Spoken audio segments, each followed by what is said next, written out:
Hey, so today we're going to do some questions from the lesson 4, module 4 problem set. This is the first lesson. It's about percent increase and decrease. So what does it mean for a number to go up by a certain percent? What does it mean for a number to go down by a certain percent?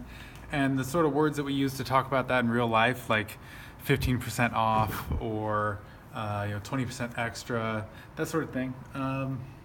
So yeah, let's get right into it.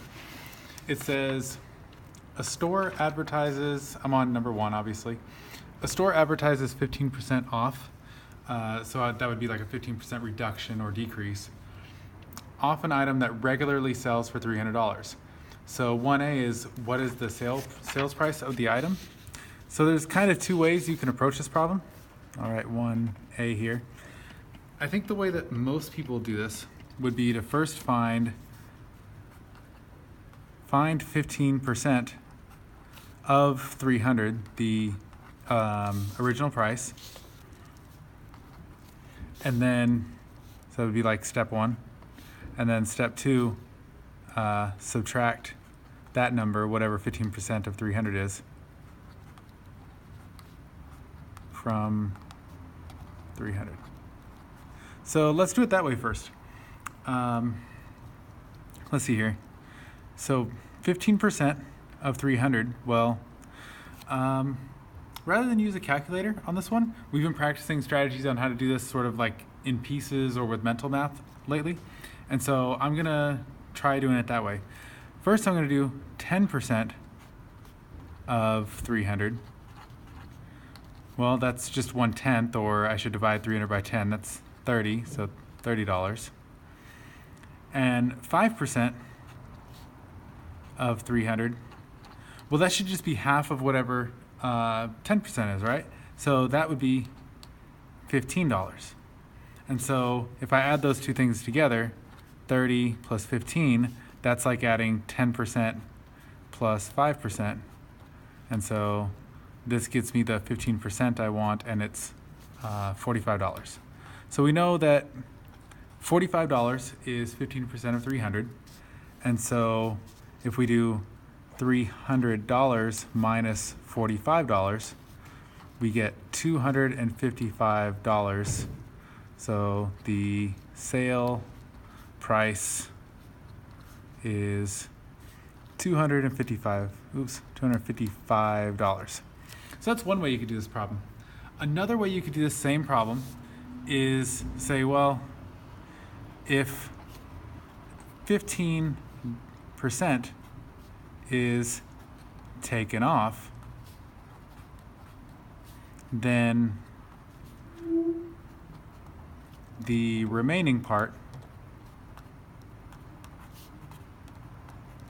must be 100% minus 15% equals 85%. So it must be 85%. And so rather than trying to find 15% of the price and then subtracting that off, you could just find out what 85% of the price is, and then that's your answer right there. So you could do this as 0.85 times 300, or since we already know what 10% is and what 5% is, we could do this in parts. We could say 8 times 10%, well, that would get us 80% of the number. And let's see here, 10% was $30. So 8 times $30 equals 240. And then we just need that last 5%, which we already figured out up here was $15. So we do 80% plus 5%. That's the same as 240 plus 15. And so we get that our 85, am I on the screen right now? Yes. 85% is equal to $255. So 2 different ways to get that same answer of 255. Sorry, my 5 looks so terrible right there. So for the rest of the questions that in this video, maybe I'll do some of them using this strategy, and maybe I'll do some of them using this strategy. So hopefully you kind of get used to both. All right. So question B says, how is a 15% discount similar to a 15% decrease? Explain. I'm not really sure what they want you to say there. They're the exact same thing. They're just two different words to describe the same thing. Next it says, if 8% sales tax is charged on the sales price, what is the total with the tax? So, actually this isn't how things usually work in real life. Well, I know that if you buy a cell phone, they charge the tax on the whole price of the cell phone, regardless if you're getting it for like some really great deal with your cell phone provider or whatever. So I think lots of times, even when you buy something on sale, you pay sales tax on the whole price. Whatever, you don't need to hear me rambling about that. Let's actually do the problem. So they say to take the sales price, which is $255 from the last part we just did, right? And increase this by 8%, right? 8% tax added on, that's the same thing as just increasing by 8%. So just like there were two ways to do reduction by a percent, there's the same two ways to do an increase by a percent. We could find 8% of $255 and then add that on to 255 in order to increase.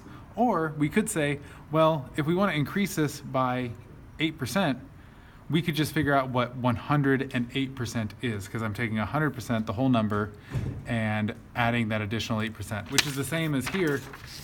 Since I was reducing by 15%, I just took 100% and subtracted 15% off. So same exact strategies, just one's increasing, one's decreasing, one's subtracting, one's adding.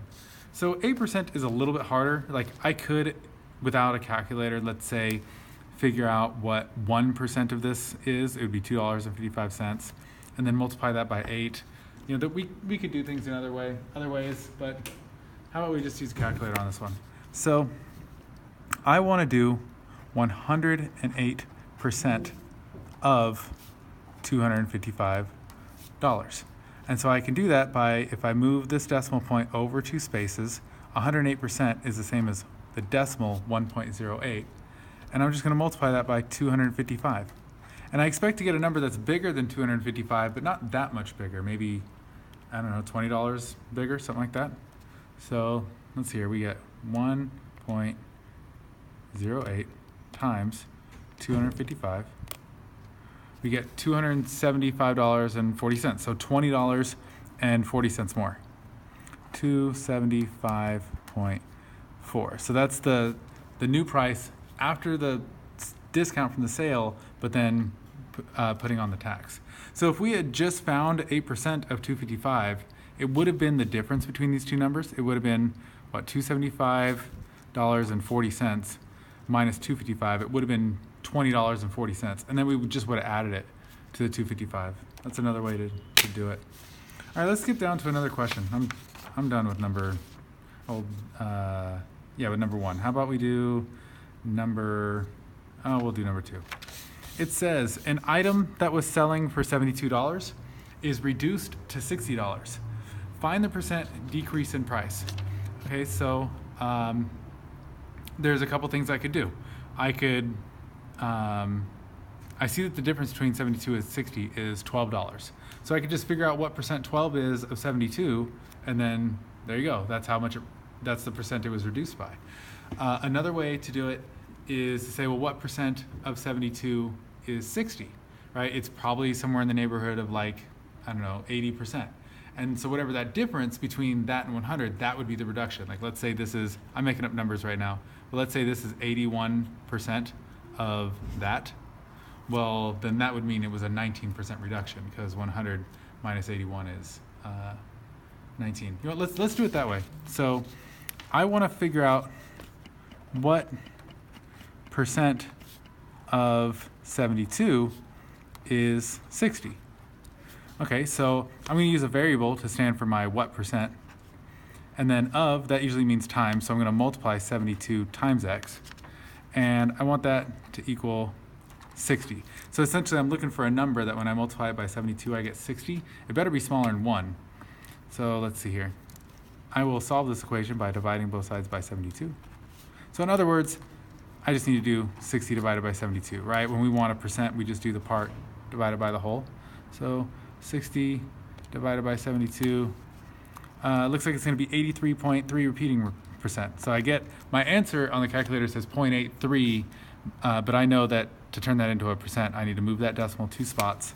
I get 83.3 repeating percent. And so now to find what the percent decrease was, well, $72 was my 100%. And I want to subtract this 83, I'm just going to round it to 83.3%. I'm not going to worry about the repeating 3. And that's my $60. And this equals 16.7%. And that's my $12. So there's your reduction. The price was reduced 16.7%. All right, let's do another one. Let's see here. I can use the bottom part of this paper. Let me switch to a new color. I'm tired of orange. How about purple? Let's go to number 5. Once each day, can you see number 5 on the screen? Yeah. Once each day, Darlene writes in her personal diary and records whether the sun is shining or not. When she looked back through her diary, she found that over a period of 600 days, the sun was shining 60% of the time. Okay, so that's important information. We're probably going to need to know how many days that actually is. It's got to be a little bit more than 300, because if it said 50% of the time, then that'd be exactly 300. So this is going to be, a little bit more than 300. She kept recording for another 200 days and then found that the total number of sunny days had dropped to 50%. So if she had already recorded for 600 and then she records for 200 more, that's a total of 800 days, and now she's at 50%, so thinking 400. All right, so this one's got multiple parts. How many of the final 200 days were sunny days? Okay, so I think we should start by figuring out how many days were sunny in that first 600 days, and that's just going to be 60%. So I'd say step 1. We want to figure out how many days were sunny out of that first 600. So we want 60% of 600. Well, I know that 10% of 600 is 60. And so if I want 60%, I just take my 10% times 6, that equals 60%. So I'm going to take my 60, which is 10%. It's kind of weird the way the numbers are, it's almost confusing because I got 60% over here, but I have the number 60 over here. But I'm taking 60 because that is 10% of 600, and I'm multiplying that by 6 to get 60%, and that's 360. So 360 sunny days in the first 600. Okay, and then it says that out of the total 800, right, because she recorded for 600 and then 200 more days, so she recorded for a total of 800 days. 50% of those were sunny. So we need to know what 50% of 800 is. Well, you know what? I think most people at this point are getting good enough to just kind of do that one in their heads. I mean, 50% is half. Half of 8 is 4, so this is 400. So 400, this is sunny days in the total 800 days. And so I guess what that means is that the difference would be how many days there were total in the whole 800 days minus the number of sunny days there were just in the first 600. Well, that's 40. So this is the number of sunny days that occurred just in the last 200. That's not too many. It must have been winter or something during this time. Maybe they live in Seattle. I don't know. All right, so there's your answer on that one. All right.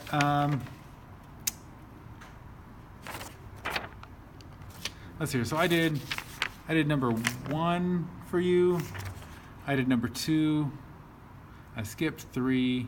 I skipped 4. I did 5. I did 1, 2, and 5, and I'm pretty sure I assigned 1 through 6. So I'll leave 2, 3, and 6 for you.